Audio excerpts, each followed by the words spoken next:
Hola, buenos días. Yo soy Flor Valadez Reina y el tema de hoy es afasia motora eferente. En esta exposición habrá dos temas principales a tratar. El primero es la alteración de la estructura predicativa de la expresión, el estilo telegráfico. El segundo tema es la alteración de la formación de la expresión verbal en las formas complejas de la afasia motora eferente. Empezaremos con la alteración de la estructura predicativa de la expresión, o sea, el estilo telegráfico. Según varios lingüistas como Saussure y Jacobson, en la lengua se pueden destacar fácilmente dos tipos de fenómenos. El primero, que es la estructura paradigmática. Esto es la referencia de las palabras. Habla sobre los significados que ellas mismas designan a una categoría determinada. Tiene que ver con la sustitución de términos en la cadena hablada o en una oración. Por ejemplo, en la frase tengo una casa hermosa, se puede reemplazar cualquiera de las palabras y cambiar por completo el significado de la oración. Esto es a lo que se refiere con la relación paradigmática. El segundo fenómeno es la estructura sintagmática. Esta es la unión de las palabras en una expresión coherente. En otras palabras, es la relación que existe dentro de la cadena hablada o de la oración. Por ejemplo, la combinación de un artículo, un sustantivo y un adjetivo. En esta exposición veremos un análisis de una forma de alteración de la estructura sintagmática de la expresión, la cual tiene lugar en ciertas lesiones de las porciones anteriores de las zonas corticales del lenguaje, que pueden ser consideradas como una parte de los sistemas premotores. Esta alteración es llamada generalmente estilo telegráfico. En esta alteración se afecta la estructura gramatical sintagmática, es decir, la organización adecuada de las palabras en una oración. En particular, podremos observar alteraciones en la forma predicativa, o sea, la de los verbos. En este tipo de pacientes no se encontrará ningún tipo de alteración a nivel del esquema del sentido de la expresión, pero las alteraciones van a estar más encaminadas hacia la estructura sintáctica de la expresión. En otras palabras, el sujeto va a presentar dificultades para ordenar de manera adecuada las palabras y así expresar de forma lógica y coherente sus ideas. En cuanto a la característica principal de estos pacientes, es que ellos repiten sin ninguna dificultad palabras aisladas, pero al momento de ponerlos a repetir frases, tanto elementales como un poco más complejas, tendrán serias dificultades. Esto es porque se omitirá la parte predicativa que corresponde al verbo de la oración. También la pueden sustituir con las partes nominales que corresponden al sustantivo. Veamos un ejemplo. En la oración "la madre alimentó a su hija", este tipo de pacientes la repetiría de esta manera: madre, hija, o madre, hija, alimentar. Como podemos observar aquí, la frase quedó dividida en palabras aisladas y no están unidas de forma sintáctica. Esta dificultad de ordenar las palabras correctamente se aprecia aún más cuando el paciente hace discursos un poco más complejos o elaborados, ya que se sustituye el lenguaje fluido y desarrollado por una cadena de palabras aisladas, la mayoría de las cuales no van a representar más que una simple designación de objetos, ya que tampoco se aprecia en el lenguaje de estos pacientes los verbos, y en caso de que se encontraran, generalmente estarán en infinitivo. Un ejemplo de esto sería cuando el paciente está tratando de explicar la causa de su lesión. El paciente diría: pues el frente, soldados, combate, soldados, disparar, pues cabeza, herida y hospital. Como podemos observar, la mayoría de las palabras utilizadas son sustantivos y hay algunos verbos en infinitivo. a los cuales les falta una organización coherente y lógica.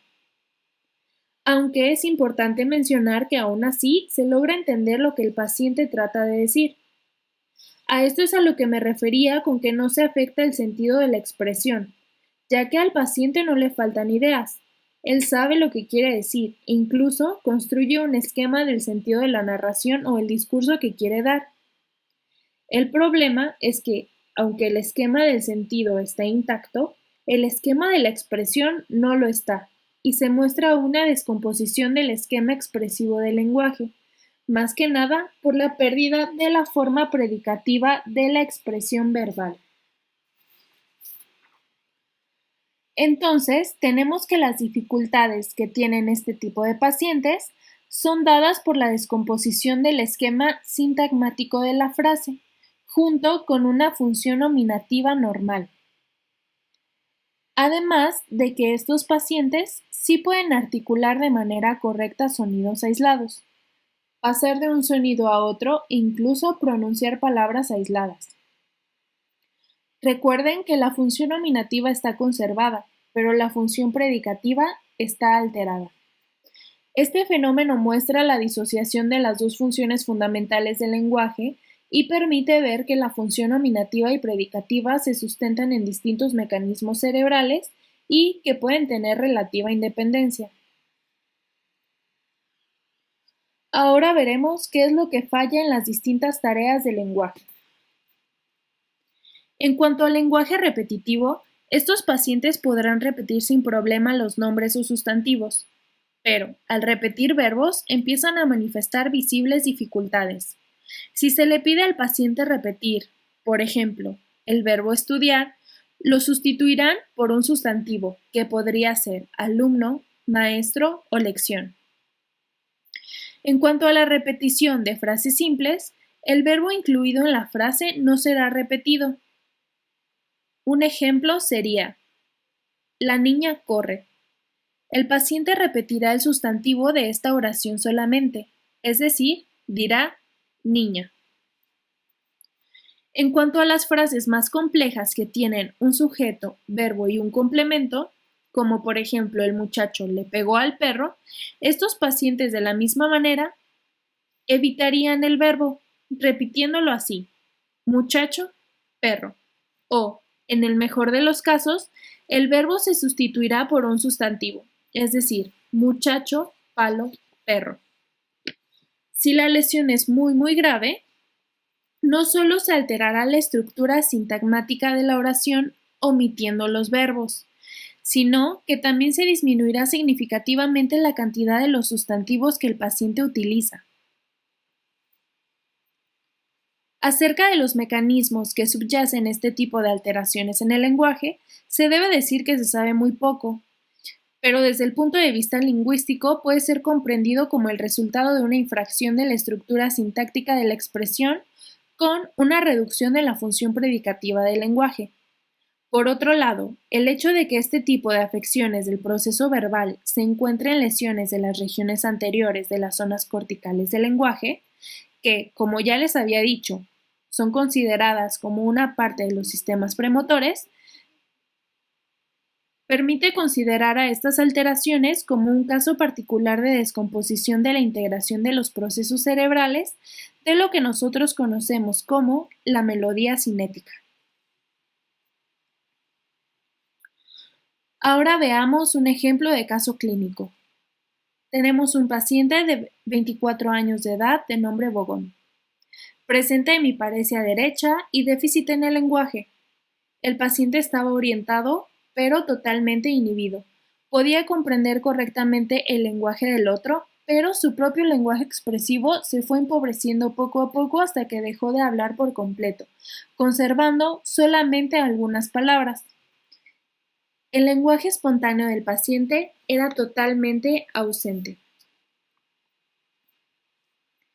Además, el paciente presentaba hiperreflexia, reflejos patológicos homolaterales, y la angiografía que le realizaron reveló una trombosis de carótida interna izquierda por encima de la bifurcación y signos de recanalización.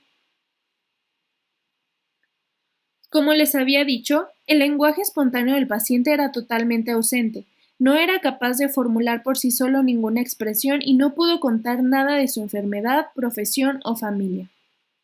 Aquí les dejo un ejemplo de conversación que se tuvo con el paciente. El evaluador le pregunta, ¿en qué trabaja usted? El paciente responde, grabador. ¿Qué hacía usted? Pregunta el evaluador. El paciente responde, dibujar. ¿Cómo se hace una grabación? ¿Qué hace usted? El paciente responde, instrumento. Bien, ¿y luego qué hace? Martillo, le contesta. Luego, pregunta el evaluador. Graba, responde el paciente. En cuanto al lenguaje repetitivo, para el paciente no era nada difícil repetir palabras sencillas. Además, el paciente retenía la palabra que se le había dado y después la recordaba sin ayuda después de una pausa de 1 o 2 minutos. El paciente podía repetir también pares de sonidos, pero a veces cometía errores de perseveración en elementos del grupo anterior. En el paciente no se observaban signos de alteración de la audición fonémica ni de confusión de fonemas en oposición. Además, el paciente podía repetir sin dificultad pares de palabras y los mantenía en la memoria para repetirlos de igual manera tras una pausa de 1 o 2 minutos. En cuanto a la repetición de series de palabras, en el paciente provocaba dificultades más visibles, más que nada de perseveraciones, pues se le dificultaba pasar de la primera serie a la segunda, además de que repetía perseverantemente una de las palabras de la serie. La repetición de frases era mucho más difícil que la repetición de pares y series de palabras, ya que además de que se observaba la eliminación de los verbos, se observaron también algunas contaminaciones por perseveraciones de las frases anteriormente dadas. Por ejemplo, en la repetición de frases simples, como el pájaro canta, el paciente decía los pájaros cantan. Aquí lo que podemos observar es una falta de concordancia entre el género y el número y además que cambió la conjugación del verbo. Esto ya que también se observaba una perseveración con tiempos verbales como lo veremos más adelante. En las frases complejas, como por ejemplo, la muchacha toma té, el paciente repetía, las muchachas tomó té. De igual manera, se observa una falta de concordancia entre el género y el número del sustantivo, junto con una mala conjugación del verbo. Después de varios intentos de repetir una frase compleja, el paso a la siguiente se hacía todavía más difícil. En cuanto a la repetición de frases aún más complejas, se hacía imposible. Si se le pedía al paciente que repitiera "los soldados iban con las banderas rojas", el paciente solamente repetía banderas, soldados y rojos.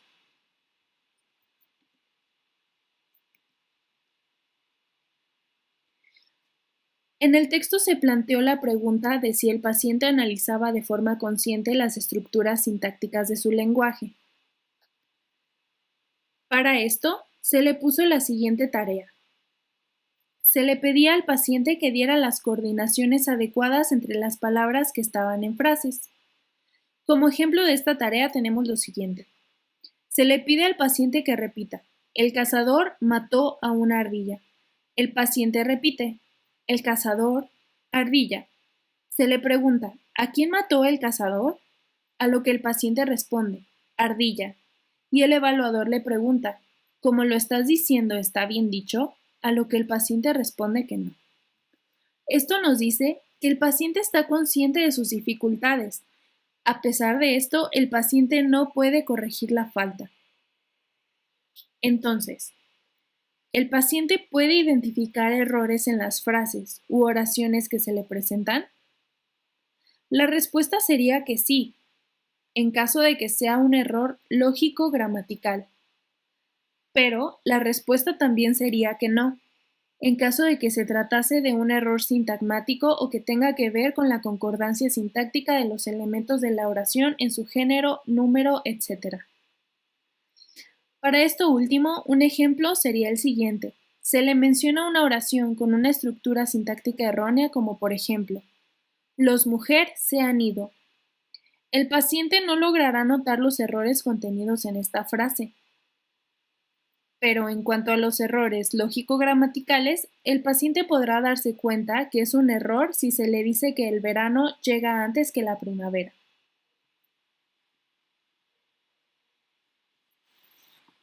Ahora veremos las alteraciones de la formación de la expresión verbal en las formas complejas de afasia motora eferente.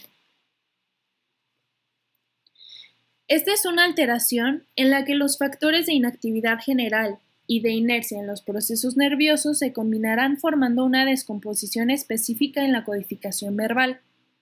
En estos casos veremos un cuadro de afasia motora, el cual se encontrará mayoritariamente por lesiones vasculares cerebrales. Veamos el ejemplo de caso clínico. Hay un paciente de 52 años de edad.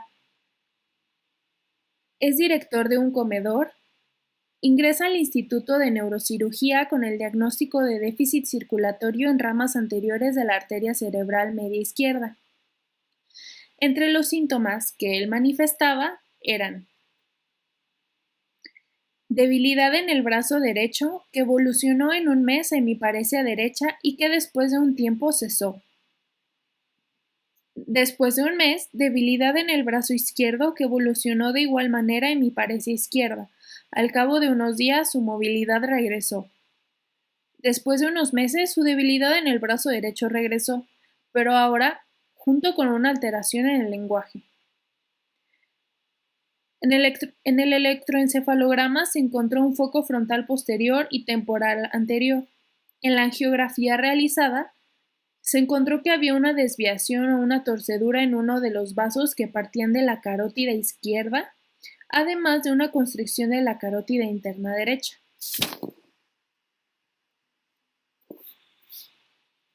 8 meses después se operó al paciente.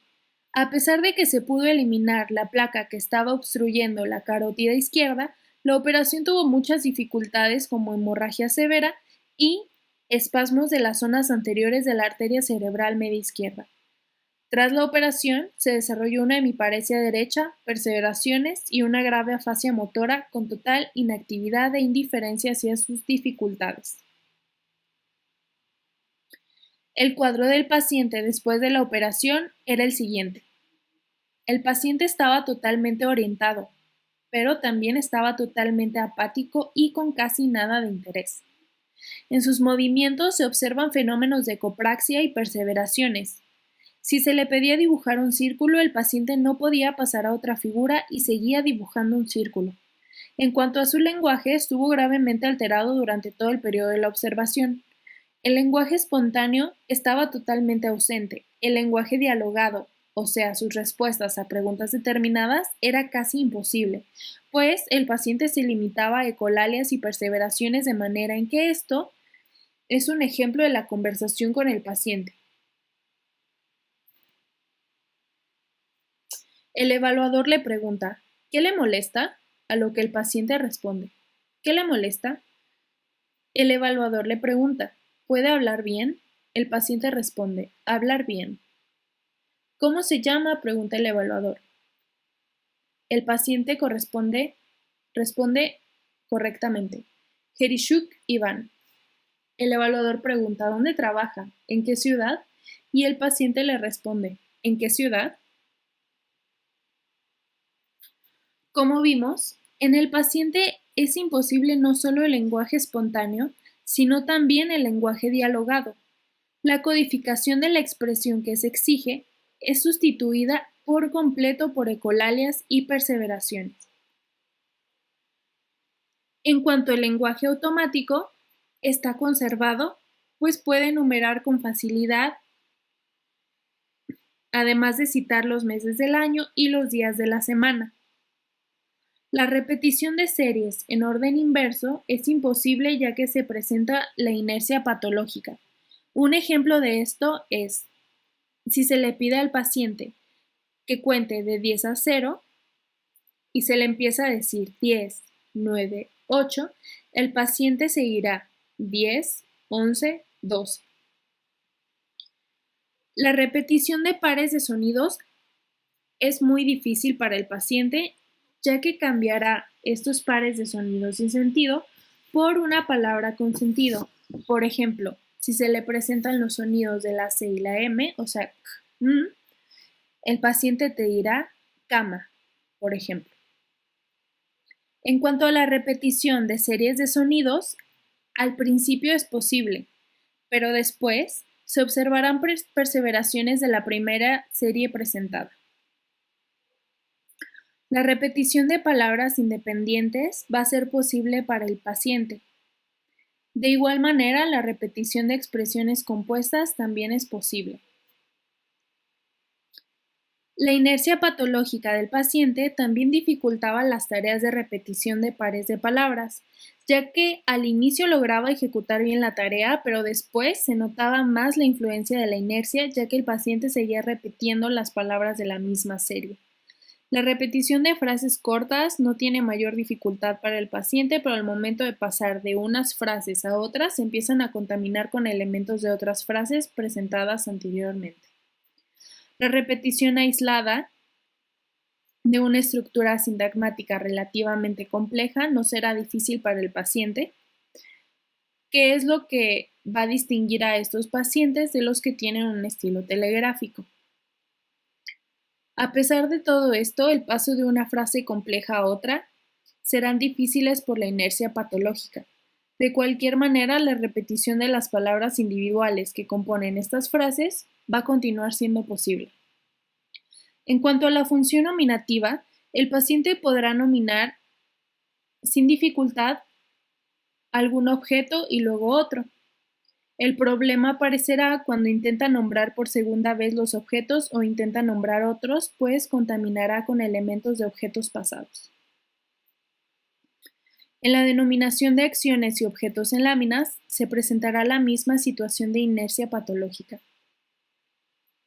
Es característico que en todos los casos que se expusieron arriba, el defecto se extiende a la denominación de los objetos y acciones debiéndose a la inercia patológica de las huellas verbales. Es importante poder distinguir que estos defectos que el paciente presenta no se deben a una alteración de las imágenes visuales, sino a la inercia patológica que el paciente tiene. La lectura del paciente está prácticamente conservada. Sin dificultad podrá leer letras aisladas, palabras y frases enteras. Sin embargo, si utilizamos nuevamente el esquema de pruebas que hemos utilizado en estudio de repetición de palabras o la denominación de objetos alternando repetidamente las palabras propuestas, surgirá aquí el mismo fenómeno de inercia que se ha observado antes. Este paciente es representativo de un grupo en el cual la alteración aparece como resultado de lesiones extensas del cerebro que incluye el área de Broca y las regiones temporales anteriores. A diferencia del estilo telegráfico, en el que se observan alteraciones en la codificación verbal, en este tipo de alteraciones se observará un carácter inespecífico y afectará la neurodinámica del paciente.